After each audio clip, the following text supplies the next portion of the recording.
Announced at WWDC 2022, the latest version of Apple's consumer macOS laptop is now on sale. Although this is the second MacBook Air of the Apple Silicon era, you can argue that Apple's reluctance to innovate on the M1 MacBook Air was a test drive before the true Apple Silicon consumer laptop arrived. The M2-powered MacBook Air shouts out that it has a new car smell, but the first reviews of the new laptop suggest Tim Cook and his team should have spent a bit more time refining this laptop.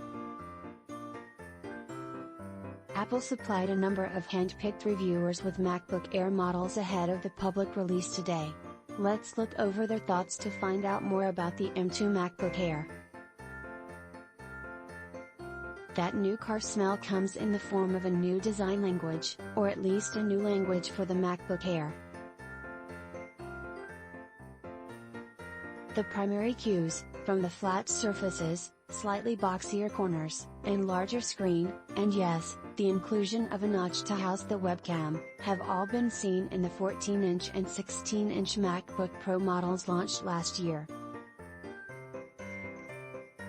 This MacBook Air, at 13 inches, sits comfortably alongside these larger and more powerful machines to create a harmonious family. The three of them clearly show a new macOS mobile in town. Jason Snell on 6 colors. Like the MacBook Pros, the top and bottom surfaces of the Air are flat, without the old Air's familiar pillowy curve at the edges.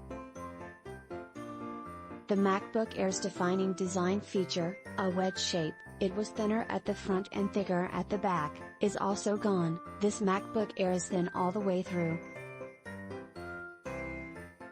It's a uniform 0.44 inches, 1.13 centimeters, thick, so thinner than the thickest part of the old Air but slightly thicker than the thin end of the wedge.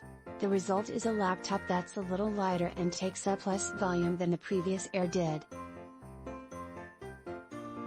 And it just feels thin when you carry it, an effect that's accentuated by those large flat surfaces with tight curves at the edges. Apple has given the MacBook Air screen a significant upgrade.